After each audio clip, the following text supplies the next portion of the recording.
Bonjour, bienvenue dans cette nouvelle vidéo sur Train Controller version 9 où je vais un peu vous montrer comment on peut démarrer un trajet avec un ou des boutons. Donc on a déjà vu dans les vidéos précédentes certaines manières de faire, on va en voir une et puis je vais vous montrer ma façon de faire avec d'autres boutons.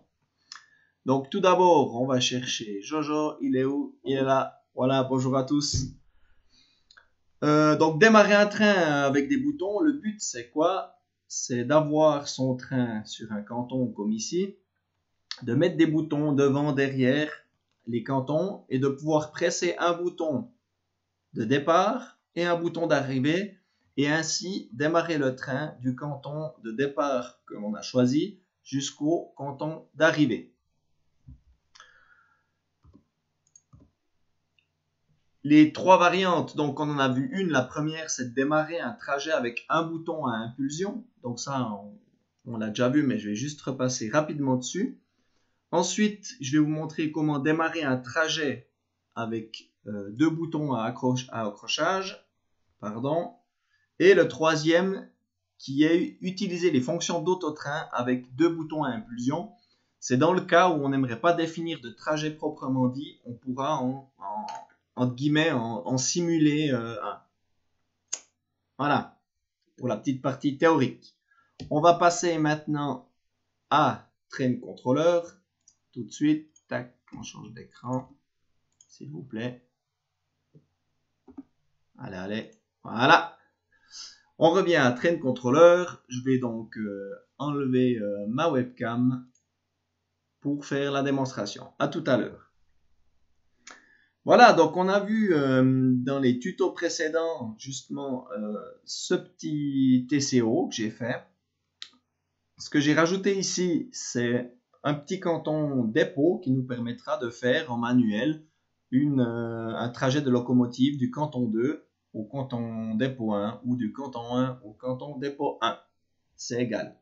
Donc le but de ces boutons, c'est de pouvoir démarrer un trajet qui soit en accord avec les autres, qu'on puisse le démarrer en sécurité et s'il est accepté, ben, il réserve les voies et bloque les autres trajets qui sont en cours de fonctionnement. Donc, la première chose qu'on avait vue, c'était ici, on avait un canton boucle qui faisait le tour de notre maquette avec tous les cantons du circuit. Et ici, dans notre bouton Start boucle, on a un bouton à impulsion. Et dans ce bouton à impulsion, on avait simplement ici été dans l'onglet Opération, Trajet, et on a sélectionné le trajet boucle. Voilà, ça c'est la première variante, donc simplement un bouton qui démarre un trajet. Au niveau visuel, ben, c'est pas forcément évident de voir toujours si on a beaucoup de trajets, quel bouton correspond à quoi. C'est pour ça qu'on va essayer maintenant de créer un trajet qui part du canton 2, qui va à notre dépôt et qu'on puisse le démarrer avec deux boutons. Donc ici, je crée un nouveau trajet, donc trajet, créer un trajet. Dans ce trajet, je vais choisir ici, à l'aide du petit bouton, le canton 2 et le dépôt. Oups, j'ai mal cliqué, voilà.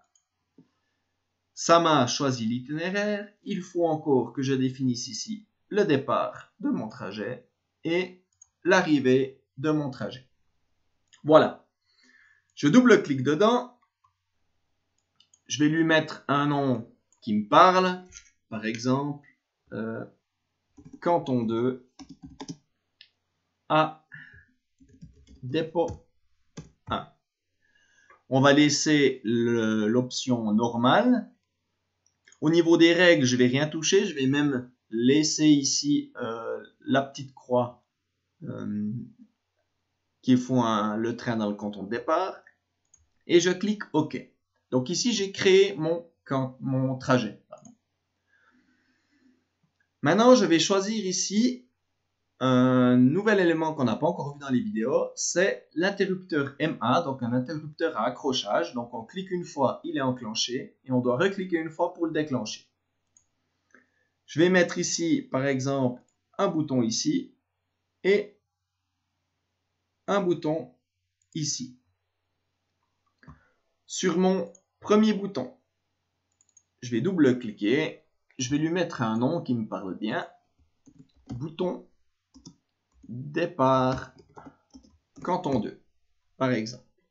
Simplement, ici, aucunement besoin de faire la configuration. Je vais dans mon deuxième bouton que je vais appeler arrivée, dépôt, oh là là, dépôt 1. Voilà.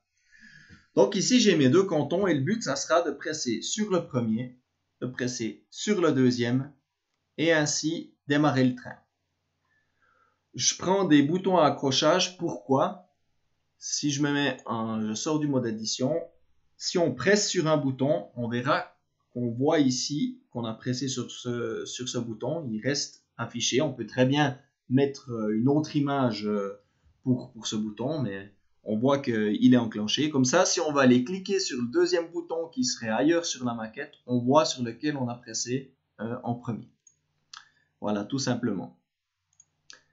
Donc ici maintenant, au niveau du trajet, mon trajet canton 2, dépôt 1, je dois encore y venir y dire quelque chose.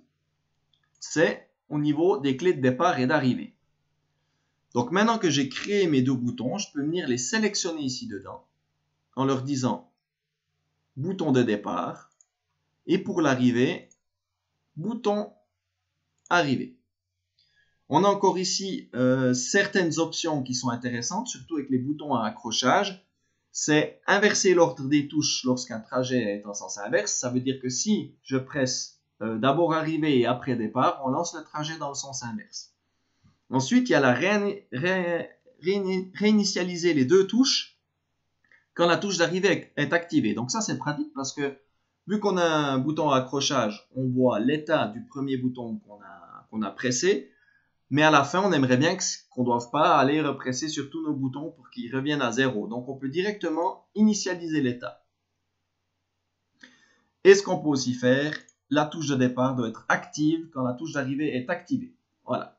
Donc, moi, je coche ici les trois petites options. Comme ça, on active la touche de départ, on active la touche d'arrivée. Et quand notre trajet démarre, eh ben, tout est désactivé automatiquement. On va maintenant tester ceci. On sort du mode édition.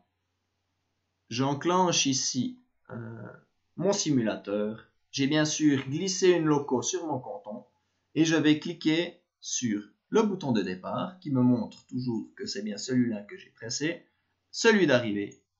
Et une fois qu'il est enclenché, il désactive les deux boutons et j'ai ma locomotive qui démarre. Tout simplement. Donc ceci, c'est vraiment pratique parce qu'on pourra mélanger comme ça du jeu en manuel ou semi-manuel avec la partie automatique de notre maquette qui tourne en boucle.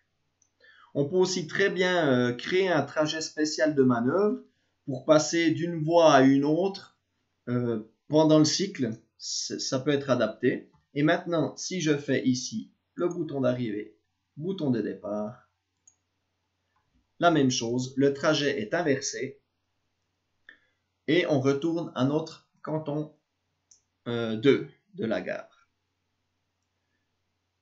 Donc voilà une des variantes, la deuxième que je voulais partager avec vous.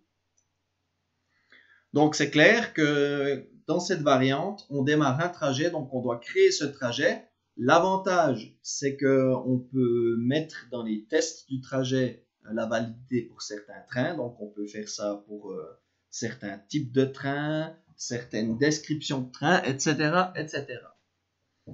Une autre variante maintenant, j'aimerais pouvoir mettre des boutons sur ma maquette pour passer d'une voie à l'autre, mais sans devoir créer de trajet. Sinon, c'est clair qu'on doit créer toutes les solutions, puis ça fait pas mal de données.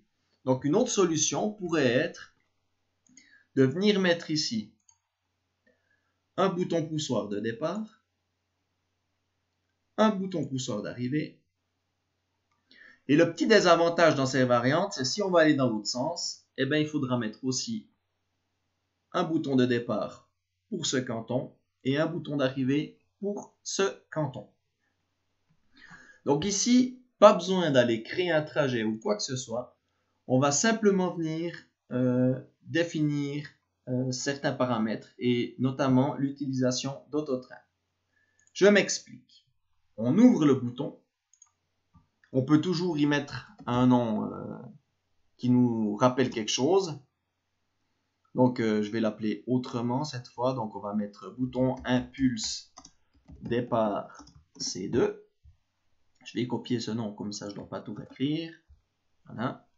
Et dans les opérations, on va venir chercher ici, dans canton, le canton dans lequel on veut partir. Donc ici, c'est le canton 2, ajouter. Et dans les petites options ici, on va retrouver une option autotrain dans les deux directions. Donc ici, je veux partir contre la gauche. Voilà. Dans le canton d'arrivée, je vais y mettre aussi un nom. Donc, bouton d'arrivée à impulsion, dépôt 1.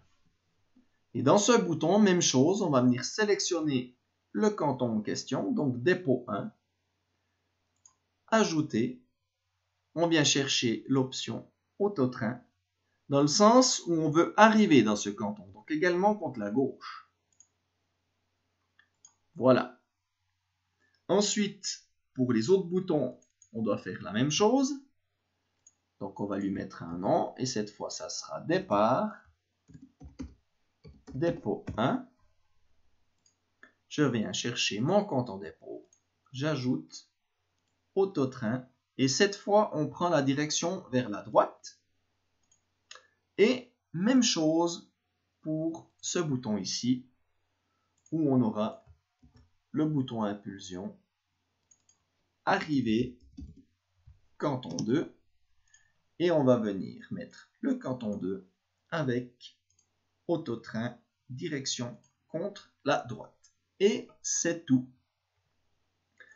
J'enregistre, je démarre mon simulateur, je presse le bouton de départ avec lequel je veux partir et le bouton d'arrivée. Et voilà, ça fait le même effet. Donc là, on est sur les règles d'autotrain.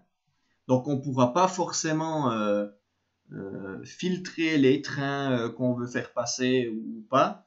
Mais comme c'est une action manuelle, eh ben c'est au chef de gare de savoir qu'est-ce qu'il fait avec ses trains. Dans l'autre sens, les deux autres boutons. Et là, l'avantage, c'est qu'on ne doit pas venir créer de trajet.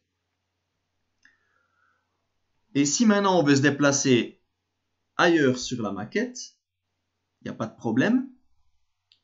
On va attendre que le train s'arrête.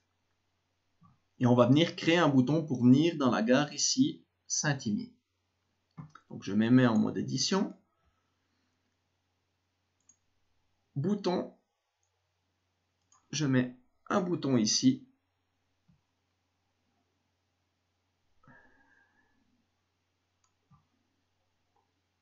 Là, on va y mettre un nom. Donc, Saint-Imier, voie 2, autotrain, arrivée, bouton, impulse, Saint-Imier, voie 2. Et maintenant, avec la même logique, si je démarre mon simulateur, je presse départ de ce canton, arrivée dans ce canton, et ça fait le même effet. Donc là, le petit désavantage, c'est qu'on doit prévoir la place pour les boutons. Donc là, je l'ai mal mis. On aurait peut-être pu mettre le canton d'arrivée, le bouton ici, puis mettre un bouton départ de ce côté pour partir ailleurs. Mais on doit avoir 2 boutons par canton, mais on ne doit pas créer de trajet. Ce qui peut être très intéressant pour faire un petit peu de de la circulation sans devoir utiliser le glisser-déposer ici de Autotrain. Donc voilà, nous voici à la fin de cette vidéo sur laquelle je vais vous présenter un petit peu les manières que j'utilise pour démarrer des trajets avec des boutons. Ça marche pas mal, il y en a plein d'autres, mais en voici 3 exemples. N'oubliez pas le petit pouce bleu si ça vous a plu, si ça vous a aidé. Inscrivez-vous à ma chaîne, ça fait toujours plaisir. Dans l'attente d'une prochaine vidéo, je vous souhaite une bonne journée ou une bonne soirée. Allez, bye bye!